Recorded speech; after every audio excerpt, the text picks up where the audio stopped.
Сколько хочешь за нее? За что? За тень ветра. За мою книгу? Она не продается. Со мной не стоит ломать комедию. Скажи, сколько? Цену назначаешь ты. Я же сказала, что она не продается. Возможно, вы ошиблись. Возможно, это ты сейчас ошибся. Вы мне угрожаете? Не исключено. Ой, а вы случайно не Лайн Кубер? Случайно, да. А можно ваш автограф? Доброго времени суток!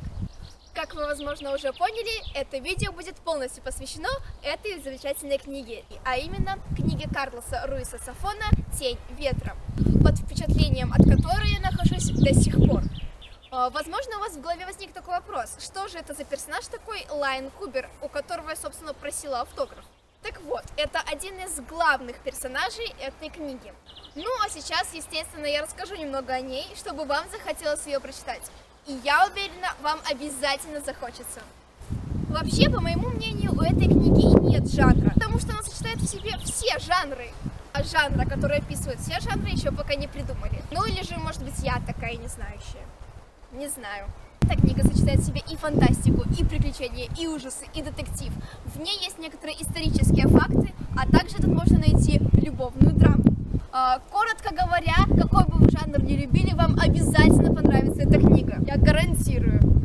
Ну а сейчас я немножко расскажу о сюжете данной книги. Юная душа, которая хочет почувствовать вкус жизни, находит замечательную книгу «Тень ветра», в честь которой, собственно, названа и эта книга. Эта книга для него становится билетом в прошлое автора данной книги, а именно Хулиана Каракса. Кстати, эту юную душу зовут Даниэль.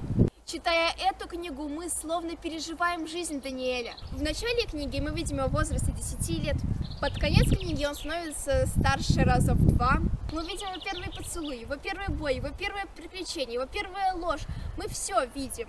Мы сочувствуем, когда узнаем, что его мать умерла. И не волнуйтесь, это не спойлер, это было известно в начале книги.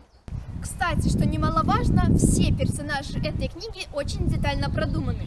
И даже если вам кажется, что какой-то персонаж в этой книге промелькнул и все, и вы можете про него забыть, это не так. Обязательно к концу книги вы узнаете, возможно, даже всю его биографию. И, между прочим, биография каждого персонажа захватывающая и просто будоражит мозги. Эта книга написана вполне простым языком, в ней нет каких-то длинных, замудренных фраз, из-за которых ты устаешь к концу книги.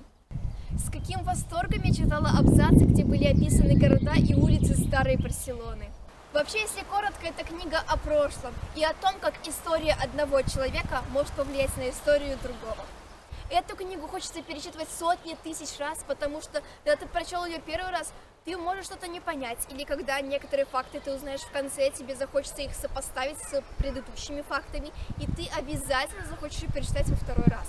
Это удивительная история, которая не оставит вас равнодушными и останется у вас в памяти еще на долгие годы. Что ж, я надеюсь, вы обязательно прочтете эту книгу, ведь она стоит того. Пока!